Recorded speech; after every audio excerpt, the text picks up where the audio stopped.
This is Hear Me Out. I'm Celeste Headley. This weekend, stoners will mark an annual holiday that is really more of a meme than a holiday. The origins of 420 are murky, but it likely came into being back in 1971 when a group of high school students in California, of course it was California, set a regular afternoon appointment to meet up after school and smoke. The Grateful Dead became involved, it's a long story, and teenage slang became legend. Marijuana is, of course, a different beast in 2024 than it was in the early 70s, in terms of who uses it, the legality, even in terms of the makeup of the plant itself. Activists herald an era of progress and an era of increasing ubiquity for what is still technically a Schedule I drug. But through the smokescreen of weed's cultural impact and demonstrated promise as a therapeutic drug, there are public health professionals who aren't sure we're doing this right. We are not taking the industry seriously enough, and then we are not taking the drug seriously enough and are thus using it in reckless ways without enough regard to how it can be harmful. Keith Humphreys of Stanford joins Hear Me Out in just a moment. Stay with us. Welcome back to Hear Me Out. I'm Celeste Headley. Legal marijuana is popular. As of late 2023, 70% of Americans think weed should be legal. That's a big change from past years. In 1969, for example, 82% of us thought it should be illegal. We rarely see that kind of consensus on anything in this country. Plus, it's clear that decriminalizing and legalizing marijuana is associated with significant criminal justice reform. But as weed advocates celebrate slow but definite progress toward making pot legal nationwide, some public health experts are sounding the alarm. They say the way this is happening could cause damage to society and lives. Keith Humphreys is a professor of psychiatry and behavioral sciences at Stanford University and joins us now. Hi, Keith. Hi, nice to talk with you. You too. For those who don't know you, tell us what you do. I'm a professor of psychiatry at Stanford University, where I study addiction of all different sorts and recovery from addiction. I've also done some work with treatment, prevention, and policy. I worked, for example, for President Obama in the White House as senior drug policy advisor. Okay, so let's start with just a clear articulation of what your view is. So give us the elevator pitch of what you think is wrong with legalizing marijuana. Yeah, well, to be clear, I've never always said it would be a terrible idea to throw somebody in a cell for using marijuana. So it's nothing about that. What I would say is going on is we are not taking the industry seriously enough, and as a result are regulating far too weakly. And then we are not taking the drug seriously enough and are thus using it in reckless ways without enough regard to how it can be harmful. Those are the two things, yeah. You're not saying you think weed should be illegal. No, not at all. I mean, the commission in California that gave advice to the state on legalization, the steering committee was myself, the head of the ACLU, and Gavin Newsom, the lieutenant governor. So, and we provided, my view is like, democracy matters. People want to be able to use this. And so I felt the role was to explain how do you have this happen in such a way that there's maximal benefit and minimal harm. And I think we haven't done that. But there, I don't think there's anything wrong with it. I mean, that's what people want to do. One of the things that you talk about and have written about is the fact that we shouldn't destigmatize drug use, which isn't the same as legalization, but it sounds like you're saying that there should be a stigma associated with using weed. Is that correct? We definitely, right now, I'd say the normative view is, weed is, not only is it not harmful in any way, but that it cures everything. I mean, it helps with sleep, it helps with anxiety, it helps with depression, you should smoke it during pregnancy and all these kinds of things. And that is a ridiculously rosy appraisal of what this drug is, especially in this the current drug. And should say, I don't know what age the your listeners are, but some people will think of, I remember cannabis from college. You had to smoke it for hours to get even slightly high. That's way in the past. So the current drug, the average potency of flower is about 20, 25%. The other products, dabs and things, go up 60, 70, 80%. It's really potent and it has risk to it. So to the extent saying, that is not harmless and in fact can hurt you is stigmatizing, then that is an absolutely reasonable thing to do. Likewise, on the health side, many promises made. This is going to reverse the opioid epidemic once we start using this more. I mean, how did that turn out? I mean, we the opioid epidemic's gotten worse side by side. Or this is something that you should use in preference to treatments with better evidence of effectiveness. Those things are untrue, and I think we need to say they're untrue. And to the extent you could say that's a disapproving message, okay, then in that sense, I'm comfortable being disapproving. Because on the other hand, there's the scientific opinion on this is not in consensus. We had a study of teens that was done between 1993 and 2017. It found that use of marijuana declined by nearly 10% when recreational use of weed was made legal. And also there have been, I don't need to tell you, but our audiences might not know that there were 2 large studies that showed about a 25% decrease in deaths from opiate overdose, correlated, not caused, but correlated with the legalization of medical cannabis. Okay, so 2 things. Your first claim is that the evidence on just legalization affect teen use. I didn't say anything about that. But what I would say is, what is the impact of using when in your teen years cannabis versus not? And there is no scientific dispute about kids who use a lot of cannabis versus kids who do not, that, in terms of their health and their success in school and so on. That opioid study, which was very famous, done around 2010, and Weed Maps put it on billboards all over the country. This will reduce the opioid overdose rate. Yeah. Well, a subsequent study led by my colleague Chelsea Shover, with using the same methods but 7 years more data, showed that pattern actually reversed over time. And the industry never acknowledged this, but nonetheless, that did not hold up. And also, we just got to say, let's look at our society. Cannabis use has gone up dramatically in the last 20 years. Opioid overdoses have gone up dramatically in the last 20 years. If more and more cannabis use is going to stop the opioid crisis, you got to wonder, how many decades do we have to wait for that to happen? I think we can say pretty confidently that is not true. Although, I mean, you're in the psychological field, one of the problems isn't necessarily drug use, it's the reasons why people pick up drugs, right? Like the declining life expectancy in the United States, doctors have said the biggest cause is despair. And that can also drive drug use as well as a mostly, a questionably effective way of coping with anxiety and stress and depression. Well, I'm certainly in favor of good mental health, for sure. And you're absolutely right that bad mental health, stress, depression, loneliness can all spur the use of substances. And at the same time, we don't use substances that aren't available, and we use the substances that are most available more. So there was a heck of a lot of stress and depression in 2008 during the financial crisis. There were no fentanyl deaths. Why not? Because fentanyl wasn't out there. That's why.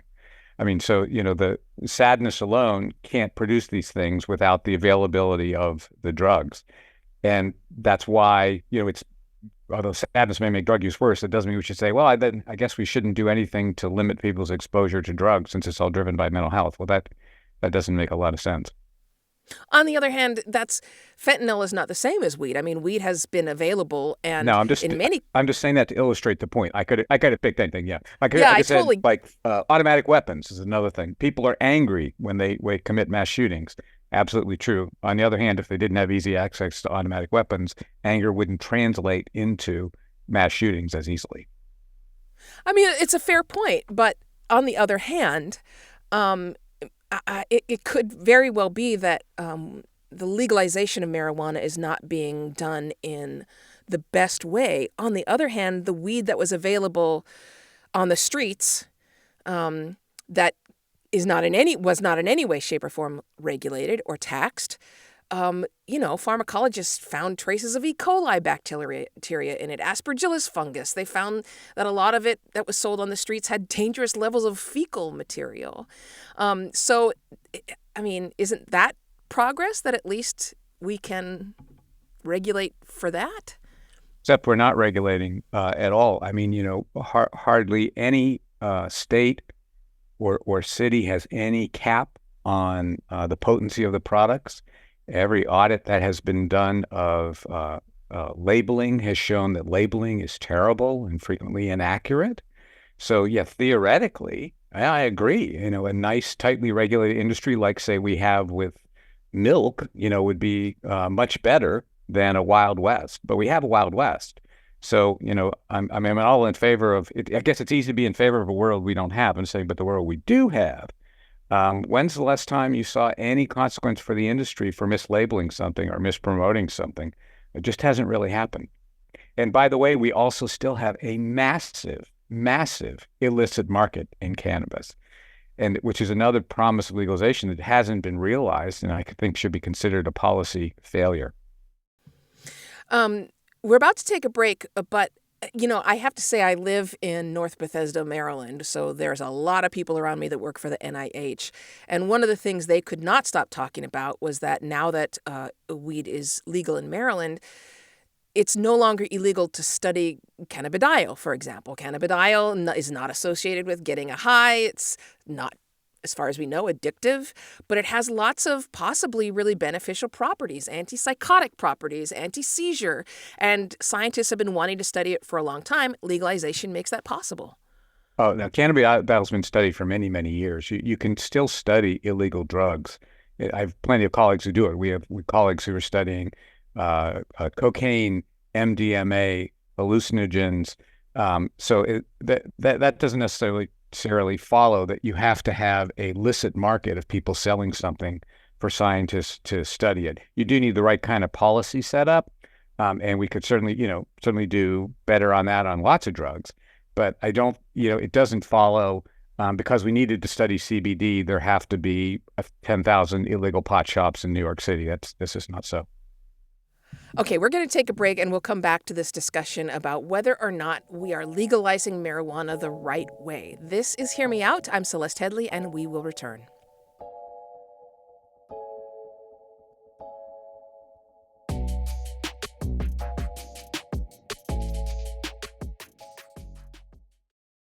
Are you tired of being defined by labels? Join me on Immigrantly, where we explore the complex and evolving nature of human identity. I'm Sadia Khan, and as a rights activist, social entrepreneur, immigrant, and mom, I'm fascinated by the stories we create around our identities and how they shape our lives. Every Tuesday, we drop new episodes diving into the dynamics of our relationships with our identities. Listen to Immigrantly wherever you get your podcasts. And we're back. I'm Celeste Headley. This is Hear Me Out, a podcast from Slate, and today we're talking about legal weed. Not whether it should be legal, but whether we're doing it all wrong. And my guest is Keith Humphreys, a professor of psychiatry at Stanford, and also was a drug policy advisor for both the second President Bush and Barack Obama. So let's go back to this idea of the right way to legalize weed. It seems to me that it's always going to go in steps, right? Like, anytime you do something suddenly, whether it's a ban or a lift of a ban, say prohibition, when it's done all at once, it seems to always cause problems. Yes. And so maybe that's the real issue here, that instead it should have been incremental? Yeah, I mean, you're absolutely right. I mean, we are very herky-jerky in our policy in the United States on a million different things. It seems like we treat what ought to be thought of as a series of dials as a series of switches. Like we have to do this, or we have to do the drug. We have to have a war on drugs, or we have to do absolutely nothing about drugs at all and sell them on every street corner, when there's a lot of space in between. The challenge is that when you do what we've done with cannabis, where we've had an industry created that has got a lot of money, once that happens, it's very hard to change the policy further because of how our political system works. Just so it'd be very tough to say, restrict alcohol, because you would have an industry right there to stop you. The cannabis industry could probably stop much of the adjustments that you might like to make. So that would have been a case for doing this differently from the first, but I think it's hard to undo it for those states that already have, a lobbying army set to support any policy provision. I mean, I totally understand that a pharmacological decision should be made carefully. It should be made slowly and deliberatively. On the other hand, being fully aware, as you are, of the racial disparities in how weed was criminalized, the fact that African Americans are nearly 4 times likely to be arrested for marijuana, even though they consume it at about the same rate as whites. That to me argues for a sudden legalization. That would say, why would we wait to legalize this while people, especially BIPOC people, are sitting in prison for it? Well, my understanding is that we're not arguing about legalization. We're arguing about how to do it. So you could have said, like Quebec did or Uruguay did, we are going to have state stores where we sell this product, kind of like we used to have state stores for alcohol. It's immediately available. Anybody can buy it if they want to, wherever they want to. However, we won't have promotions. We won't have advertising. We will do ID checks, and there'll be government employees selling it. And by the way, the government is a far more diverse workforce than the private sector workforce. That's I mean, true. one of the stories of the cannabis industry is that they have talked about racial justice up and down. Don't worry, when it's legalized, we're so upset about all this stuff. Look who runs the industry. It's white as the driven snow. So they have zero commitment to diversity at the top, and if would have been a really strong case for having this done with state stores. So, although Canada is a capitalist country, that it has a lot more embrace of its socialist side, I think, than the United States. I mean, I think it would be very difficult because the chance of making money from cannabis is so tempting. I think it would be hard to get people to allow the government to handle its sale and not run it. I mean, America is all in on capitalism. Right. Now you're getting to the nub of it, and this is, I think, where we agree. What has happened is we have prioritized money, profit, over public health. And where there's many other areas where Americans actually agree that we should prioritize public health over, if we were allowed to sell cigarettes to little kids, you could make a lot of money. But we've all agreed, that doesn't seem right. I mean, there's more important things than making money. We put restrictions on, we don't sell alcohol to kids. Same thing. So we can make that decision. And the California Commission that I was on with Gavin Newsom, that was our recommendation: is don't think about this fundamentally as how do we maximize profit? Because with drugs, the way you maximize profit is you get it as much as available, you promote it as much as possible, and you try to addict as many people as possible because they're the heaviest consumers. Whereas in public health, you would structure things in a way to try to reduce all those harms. Still have the industry, you don't have anybody being arrested for using or selling, but you don't get the public health damage that you get when you just say, hey, go for the bucks. So, I mean, I think we do agree on this. In fact, the more that we talk, I'm realizing we agree on a lot more than I would have expected. I hope this doesn't ruin your show.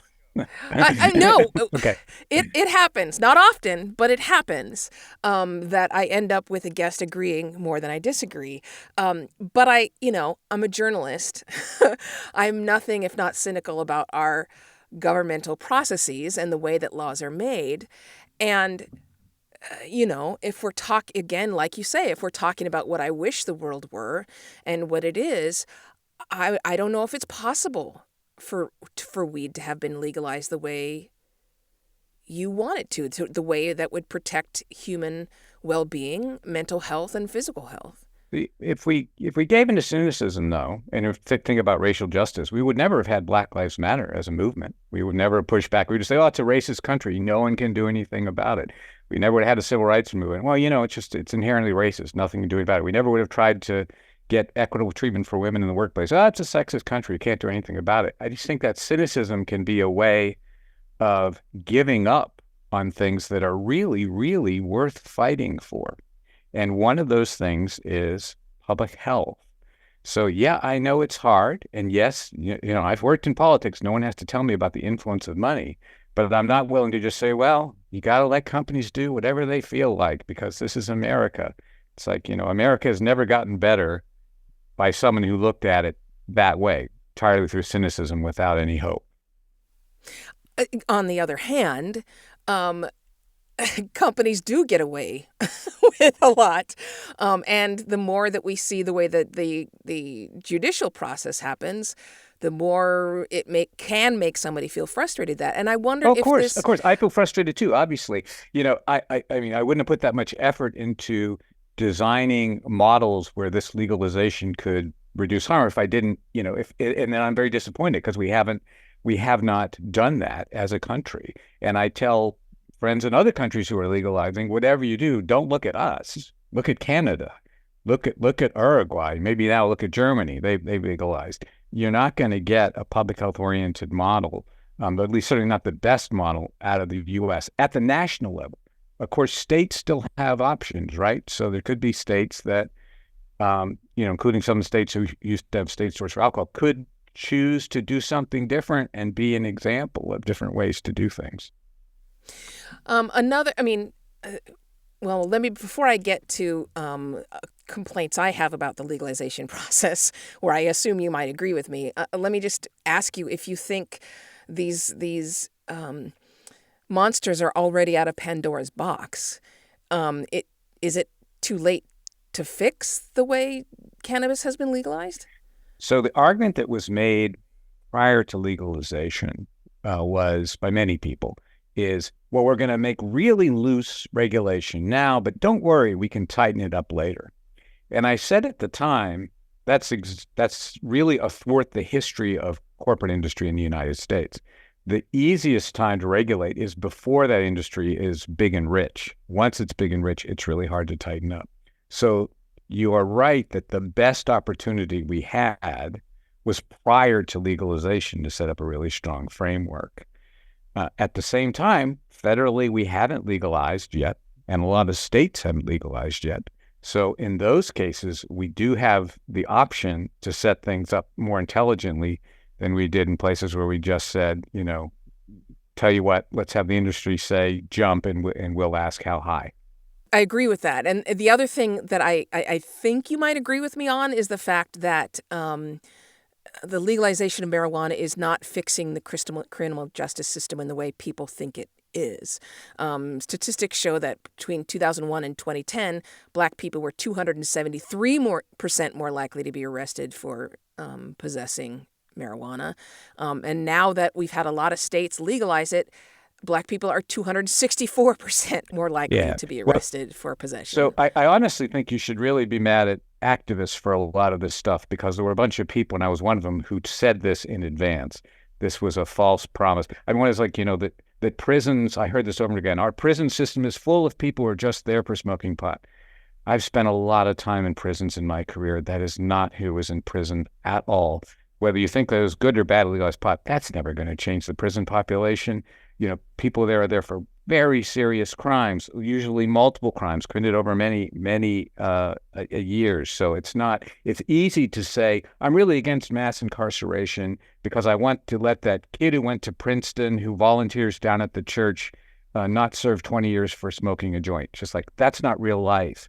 And cannabis legalization was oversold on that basis, on a decarceration basis, and also undermined the efforts to decarcerate by telling a lot of people that all you had to do was legalize pot. Don't worry about reforming the sentencing for violence, for example. And then you've done something great, when in fact they did nothing. It was a meaningless gesture that undermined the hard work of real reform around decarceration. Okay, on that note of agreement, we're going to take another break. We'll be back in just a moment to continue this conversation about what is the best way to legalize marijuana and whether we're doing it. This is Hear Me Out, a podcast from Slate, and we will be right back.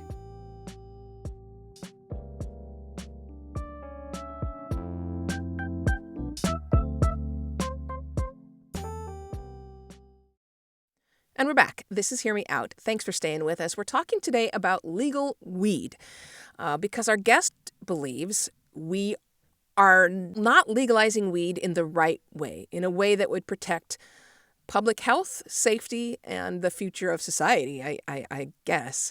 And on that note, before the break, I asked you if the monsters were already out of Pandora's box. Now let me put you the opposite question.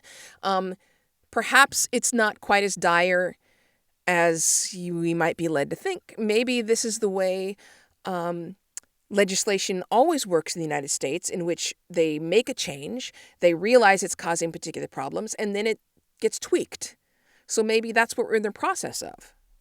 Well, I'd like to think that. It can be a long slog. If you compare it to like the tobacco industry, of course, pretty much got its way for a very, very long time, and everyone was afraid to confront them. But eventually, some early adopters of a public health approach took the risk, got things going. It still took decades to get decent taxes, to get ads off TV, all that sort of stuff. I think we are not.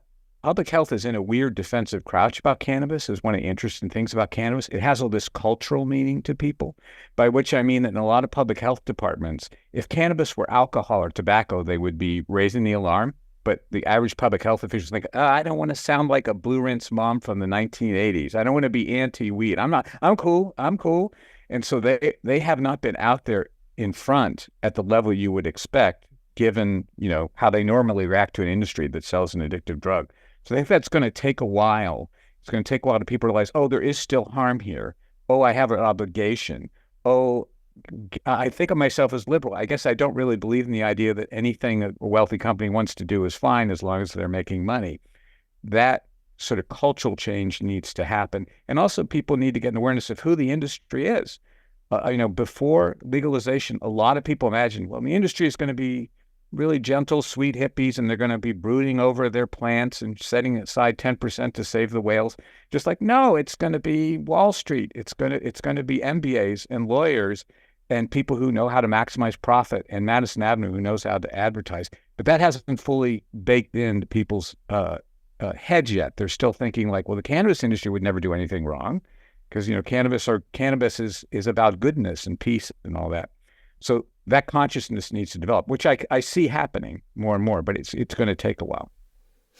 So then I wonder, let me ask if you think there are other and higher priorities. And I say that because, look, I recently did a 3-year long investigation into the sugar industry, and sugar is really bad for your health. I mean, the top 2 leading causes of death in the United States are heart disease and cancer. Both are strongly associated with the overconsumption of sugar. Eating too much sugar causes heart disease, some cancers. It's associated with diabetes. It's killing people. And we don't seem to be worried about that at all. We subsidize the sugar industry. So, is the legalization of weed our highest priority? I think you could point out other terrible things. I mean, weed's not going to destroy the planet. Climate change might. It bothers me that there are more guns than people in our country. I mean, there's, there's one of my favorite quotes is, more than one thing can be sad. They could all be bad. We can, and also we're capable clearly of working on more than one thing at once. It may also be true with addictions that we get some spillover benefit. In other words, it's very common for people, if they get addicted to one thing, to then get addicted to other things. So it could be the things we do, that can, limit the number of people who become really heavy cannabis smokers, might also limit, the number who pick up other, bad health habits.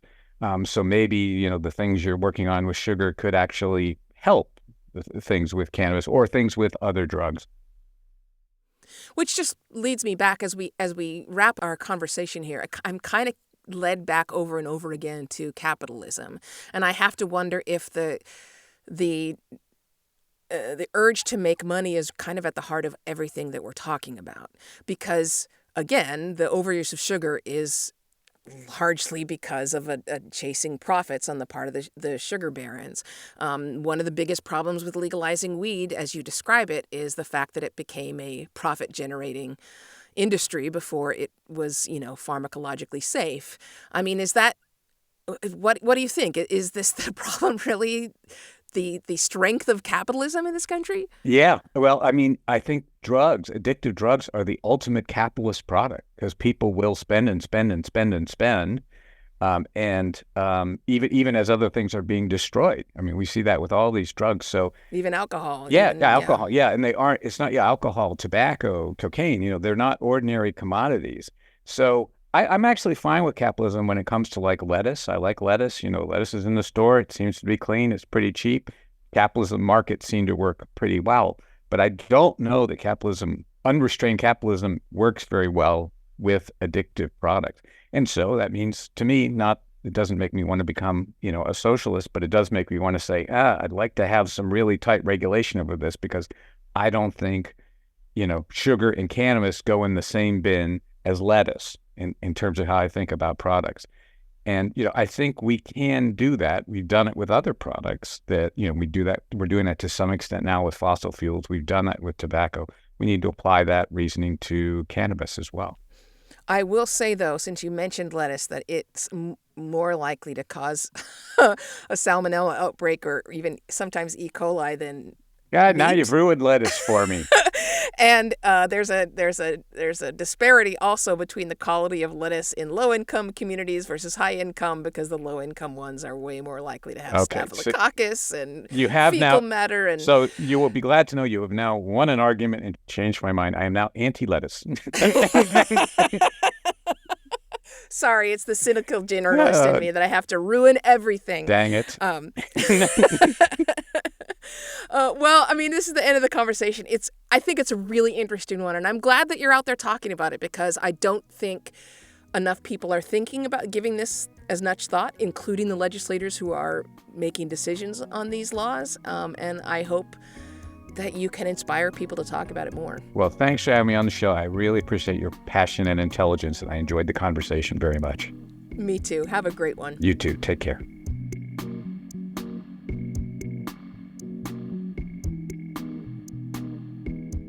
We always want to know what you think. And look, anytime we're talking about weed or addiction, there are going to be a lot of opinions out there. So email your opinion to us. We want to hear it. It's hearmeout@slate.com. Last week, we had Jamilah Lemieux on the show. She was talking about mixed race relationships and whether the rise in those relationships means society is less racist. You all had some really interesting responses to that episode. So before we go, we wanted to share one of them.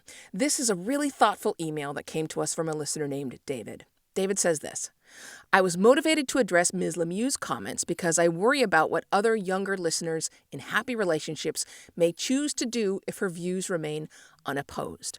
I started writing this at about 4:30 a.m. with my wife of about 30 years asleep beside me. I was woken by a splinter in my foot from work the previous day. She noticed me on my phone and sent me to get the tweezers.